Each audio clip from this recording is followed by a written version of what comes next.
There it is, Thursday morning, 10 a.m. Welcome, Good Stacy. morning. Good morning. Welcome. Gosh, you've been out doing aerial pictures of your kids' school and everything already, huh? I know. Thank you to Jay and I Am Third Media. Yeah, early morning for us. A couple hundred kids out on a field doing. My kids go to church, so it was that and a drone thing. It was super cool. It was fun. Awesome. Making Yep. it work, you know? Making it work. Yep. So we've got an amazing mindset conversation just in store for everybody really quick. But let's wrap our mindset around rates. Yes. Every week we just talk about it really We quick. love it. We're gonna talk about it again. Guess what? Rates are staying flat, which means I win again. Yes. Uh, I've got it's a so trend going cute. now. It's 3 in a Yes. row. They didn't go up, but they didn't go down. So 3 weeks in a Yeah. row. Rates are still amazing, people. Make it You happen. know, when Whether it's rates start to go up, I'm gonna get the flats. I get to win every flat. okay, well, deal. You know, here we are, the 16th of September. That's the deal. When rates start going up, the flat days you get. So Okay. rates are I still still think they're amazing. gonna just they're gonna go down. Don't be sitting on the sidelines. The sky is not falling. Rates are awesome, and go get out there and seize the day with those refinances, with those purchases. It's an amazing time to be borrowing money. And so, if you have any questions, let me know. We're here to help. But what we're also here to help with is bring awesome topics and strategies to you in the real estate world. And this is a strategy for life. And it is controlling that mindset and dialing in that mindset. And what better guest to have on the show than Thach Nguyen? Thach, welcome to the show, brother. What's up, everybody? What's up? What's up? What's up? Oh, I'm ready to go, man. You ready to go? Let's get it, baby. Let's Let's get get it. it. So, if you guys don't know Thach, number one, you need to go out to social media and connect with this guy. You can't be his friend on Facebook anymore because he's too damn popular. You got to go to his. Is that your business page or what page is that On which one? on Facebook? Because I'd love The your banner business on. page. The business page is my yeah. So I have a personal page and I have a business page, and we post a lot of the great content on the business page. Yeah. Yeah. So Thach, you are. Um, there's no easy way to describe you, man, because you are everywhere. But what I've known for you, we've known each other for 7 years now, Yep. and we've always connected very highly on controlling the mindset. You turned me on to ask and it is given, Yeah. and Abraham and all that great stuff that comes with that. But let's talk mindset. Let's just jump right into Yep. it. Tell us who you Dude, are I'm and gonna why ask you mindset's yeah. so I was gonna important. say, let me start with my question of Yeah. who Okay. he is. So the question I was asking Keith pre-show, because I have not known that for 7 years, is are you more of a realtor or more of a mindset coach? So yeah, just give us your background and Yeah. let us Good know question. what that is. Good question. So for a lot of you that don't know, I came from Vietnam with my family in 1975. I was born in Vietnam in 1970. Our family evacuated from Vietnam in 1975. Mm, We had my mom, my dad, four brothers, and my sister was pregnant at the time. My mom. We had $100 in one suitcase when we fled Vietnam. We came here to the U.S. We lived in the shelter here in California, and we got shipped up to another shelter here in Tacoma, Washington. And then we grew up in an area called Rainier Valley over here in Seattle. And we started from the bottom. I went to school here, all the elementary school around Seattle. I graduated from Franklin High School. When I graduated in '88, I wasn't super sure what I wanted to do, so I decided to follow my two older brother footsteps to work in the aviation business, fixing airplane. So I graduated in '91 with an A&P mechanic to fix airplane. And I was not inspired, you guys. And here's my tip for you. Do the thing that inspires you. Don't do the thing that your parents want you to do. Okay? In the Asian culture, the parents always want the kid to do certain things because they have this prestige on a doctor, a lawyer, a nurse. And so I wasn't inspired being an A&P mechanic. I had my license and I decided to stay in Seattle. And in 1991, I graduated from college, and I was working at Safeway. I was working at a body shop, and I worked at a parking car at a Chinese restaurant in Chinatown.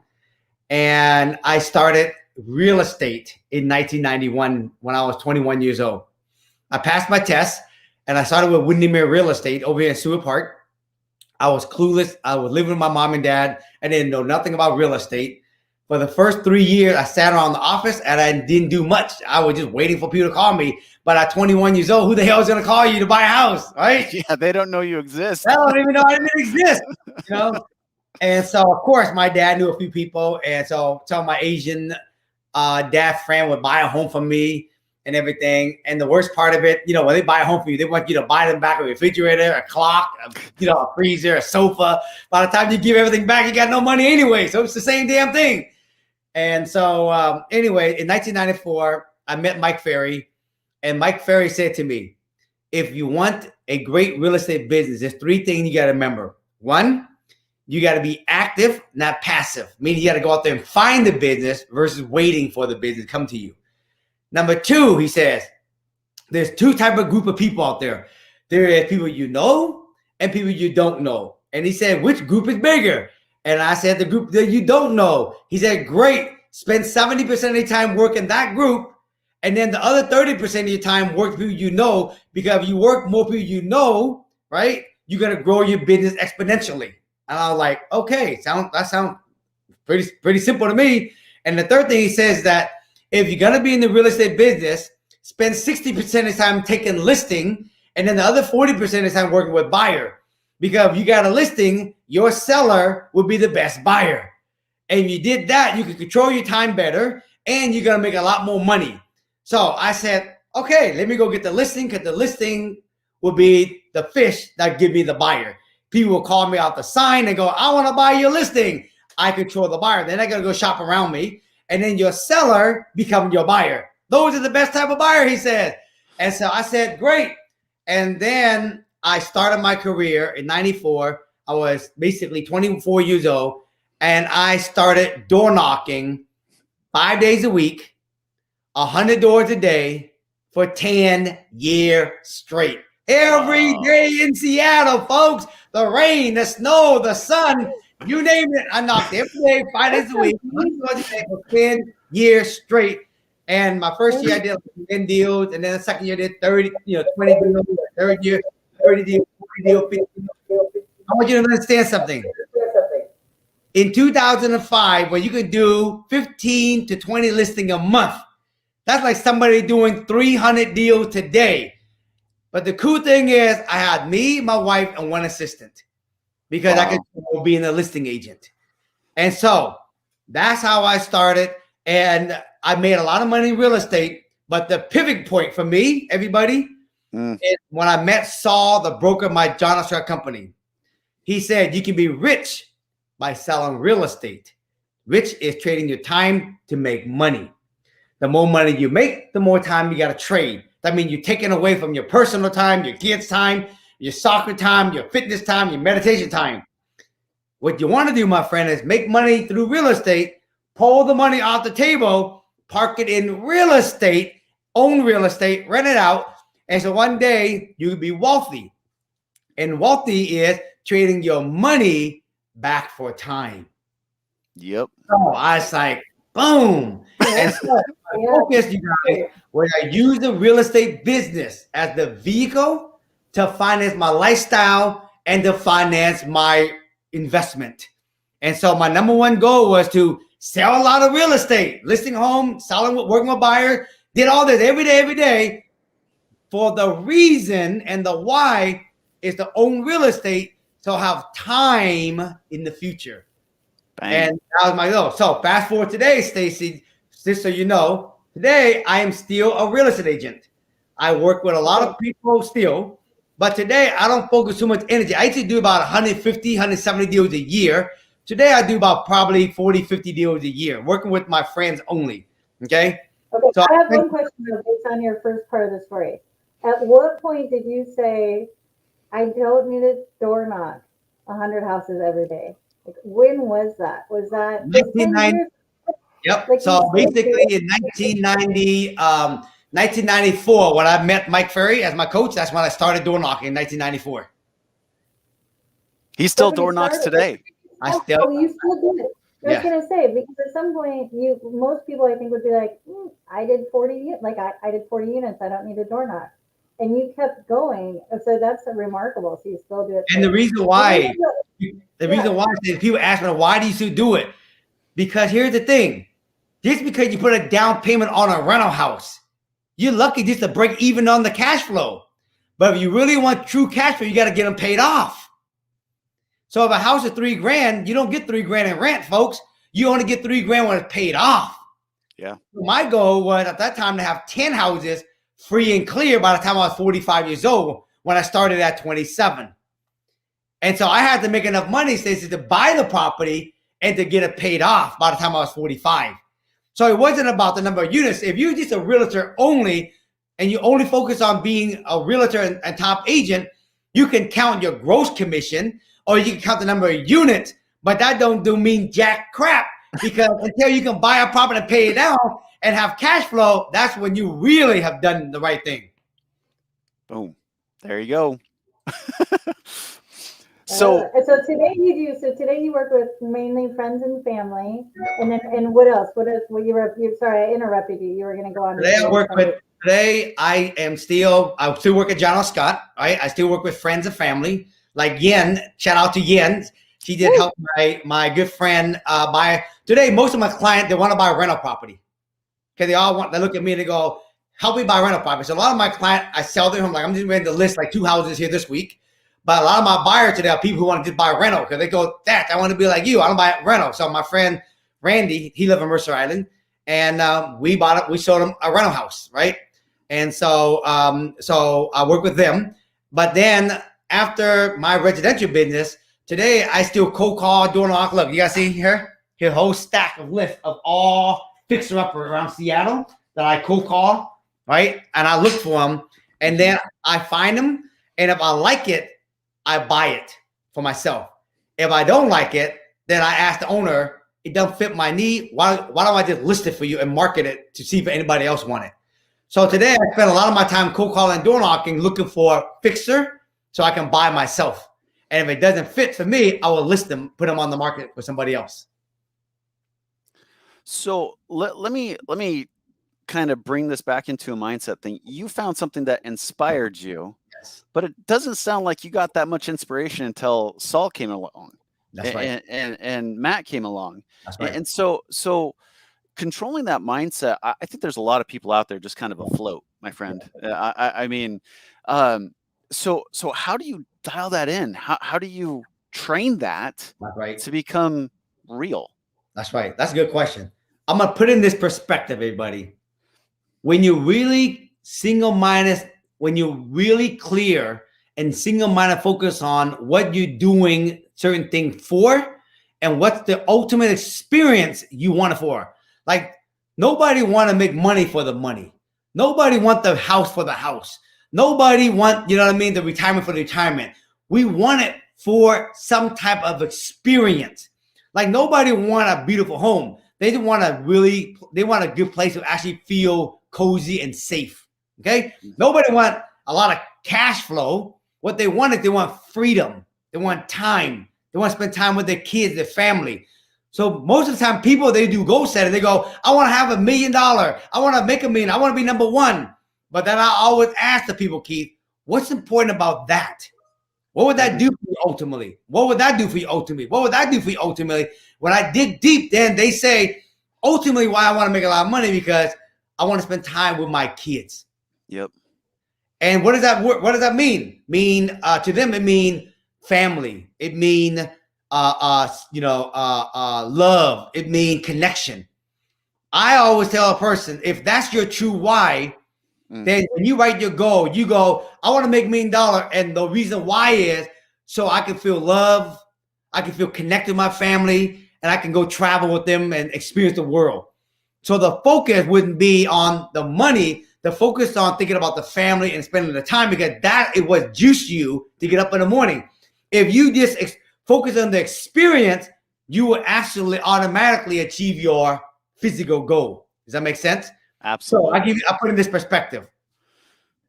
My dad called me one day, Stacy says, can you come to the house? I want to tell you something, but come alone. Don't bring your wife. I get to the house. I walk upstairs, and my mom and dad were sitting on the sofa, and they had a really sad face. And I was like, what's wrong with you guys? What's going on? And they gave me a piece of paper, and they said, here, read it. And I read it, and it said blah, blah, blah, and it says cancer.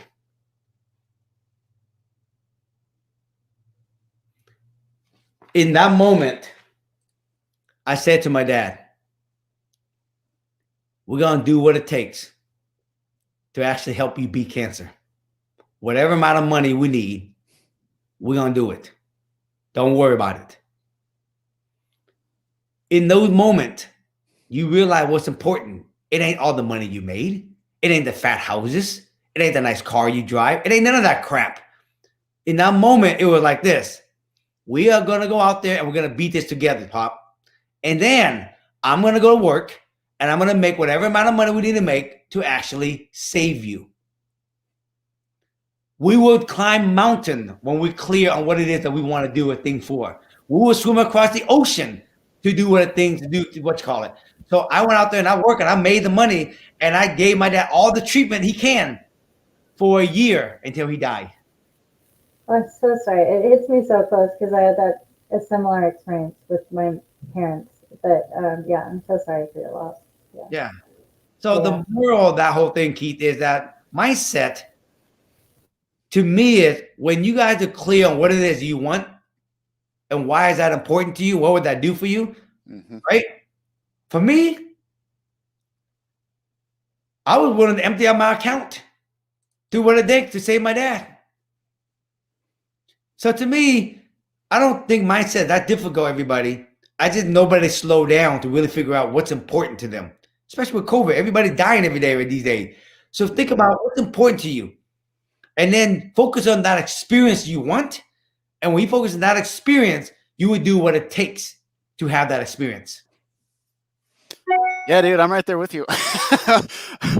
Didn't know we were going there this morning, but yeah, the why, it's quite powerful. And it's beyond everybody. When people say the why, I want to make $1 million so I can actually have, so my kids don't ever have to suffer. That's it ain't deep enough. Why is that important? What is that important? What would that do for you? What would that do for you? At the end of the day, what we want is just experience. Yeah, it's something that I looked at when I pulled up my goals from last year. I said I wanted to be at Hunter's, every single one of Hunter's soccer games, and I've been there this year. But I always put like family time on my goal list, and that was too ambiguous. It was like I want to be at these soccer games, and it's just and then I said, why was that important? Because I wanted him to feel supported. I wanted him to feel powerful that his parents are there and all that. And so, yeah, it's a super awesome thing. You want to feel love. I'll say that one more time. I said you want him to feel love, and you want to feel love. Right. But here's the here's the magic, guys and gals. You don't need $1 million for that. True. We don't need to be number one. We just need to work smart, right? And invest your money at the right spot so you can have more of that. When Saul said to me, you want to set yourself up, my friend, when you get into your 40s, when you have kids, you want to have time and to go and, encourage your kids, support your kid through school, through sport, go to the game. That's true wealth. And so for me, what got me motivated was work equals rental. Rental equals freedom, option, and choice. And that was my why. And when my dad was dying, that clarified freedom, option, choice, even at a deeper level, because we had to take him a lot of different places, and his insurance did not cover any of the chemo. And the chemo bag you got was this big, and it's $10,000. Wow! Thank God I was making money.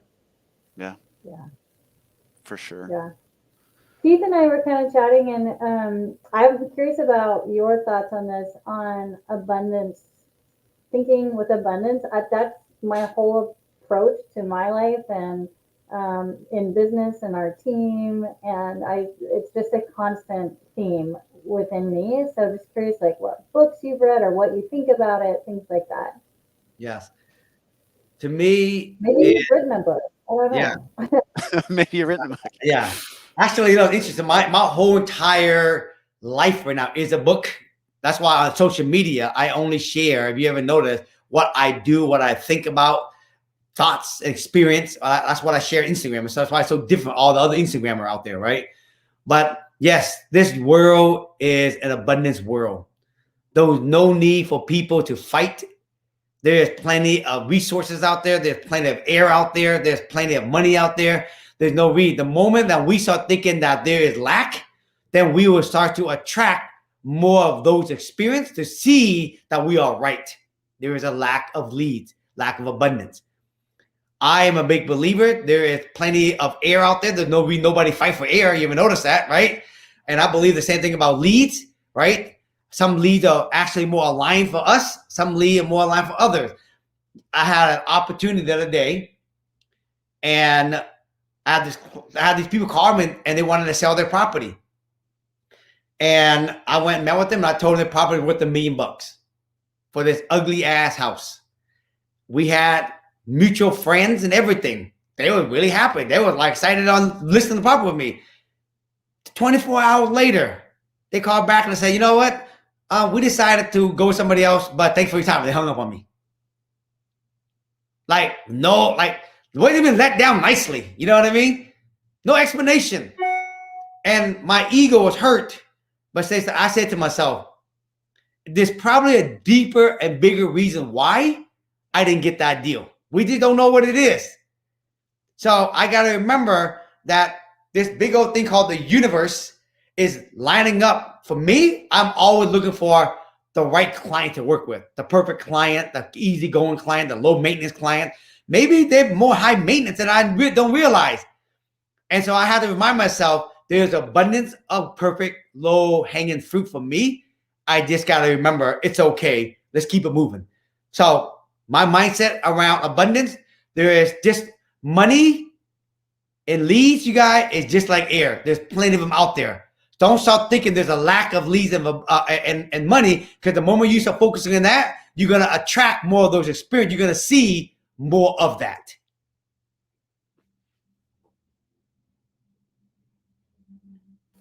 You're on mute, Keith.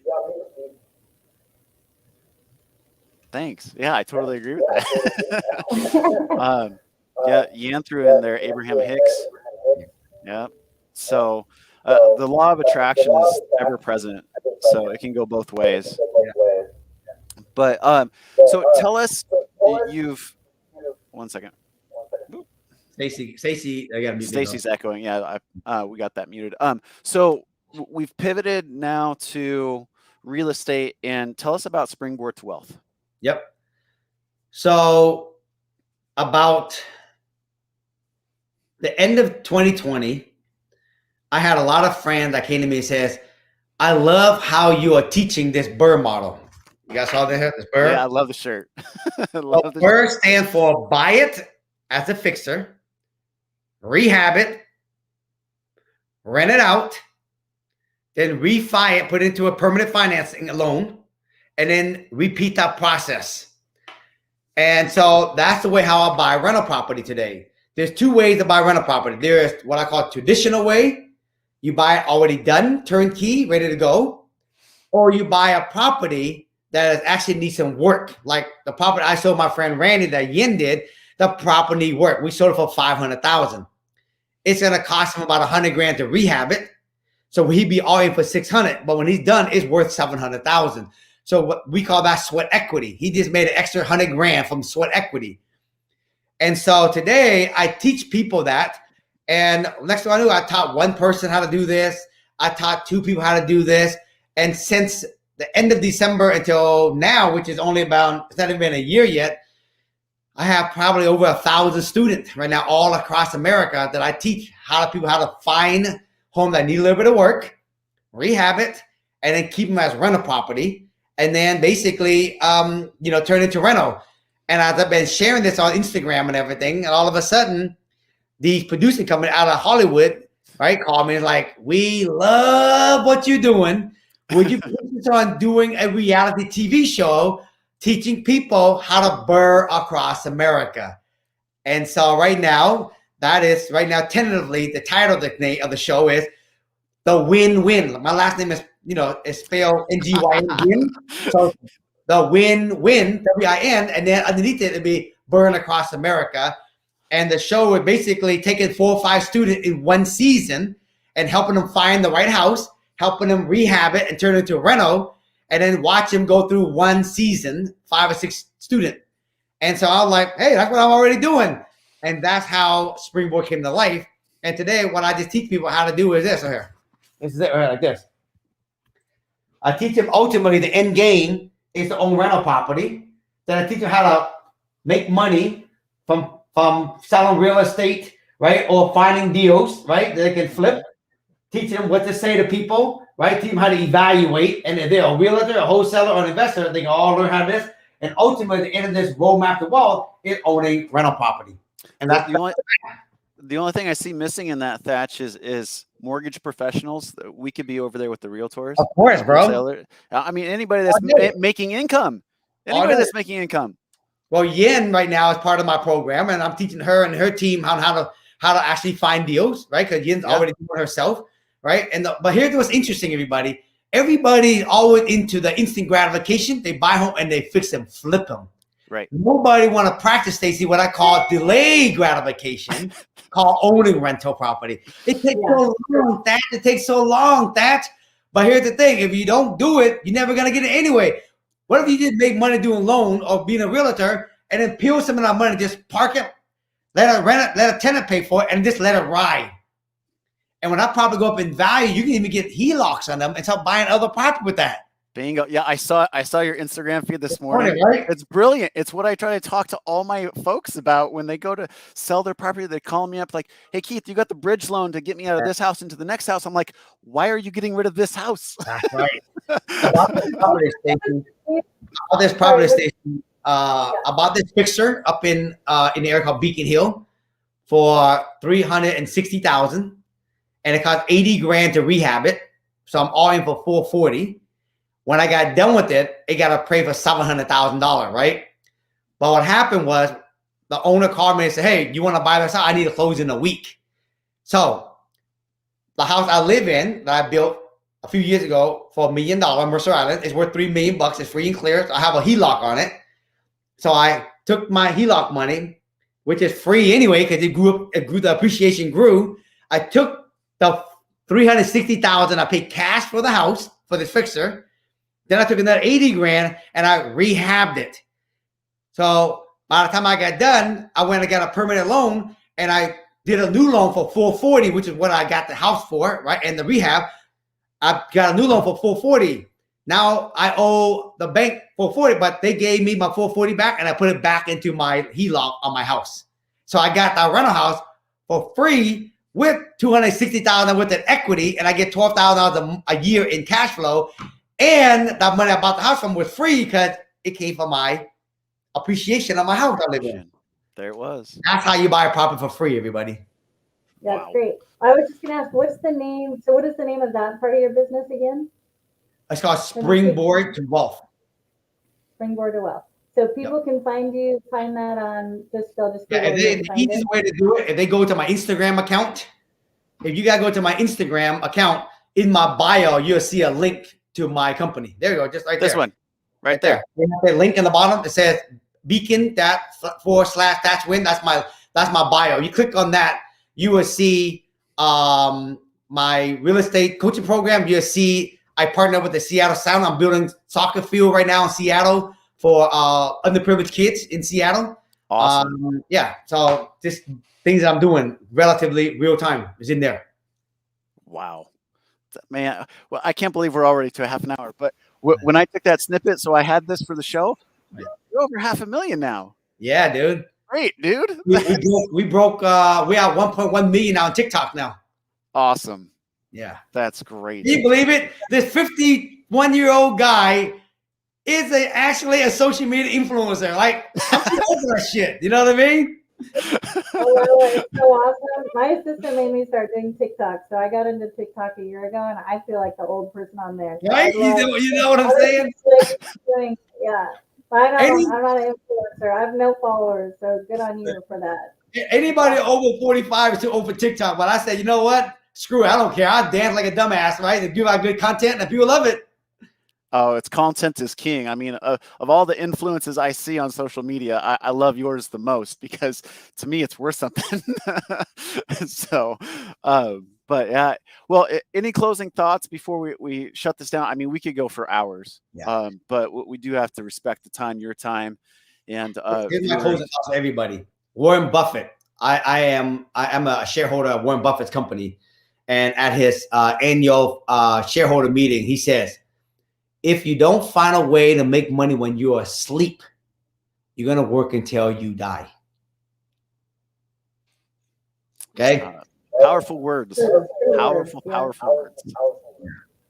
So thank you, everybody. I appreciate more inspiration. Just go to my Instagram. I post there every single day. Inspiration about real estate investing. And if you have any questions, DM me. I'm happy to help in any way possible, everybody. There you go. Well, thank you very much, Thach. We will catch you later. And have a great day, man. Take All care. right, have an awesome day. Peace out. Bye. Well, there Thank you have you. it. Mindset is super key. But Yeah. great guy. I love that guy. Anyway, Yeah, it's so great. And there's a couple people in the chat. Some people want to connect with them. So very cool. right on. Well, join us next week, next Thursday, same time, same place, 10 a.m. Thursday morning for Real Estate Now. And until next week, we will see you guys later. Have a good one.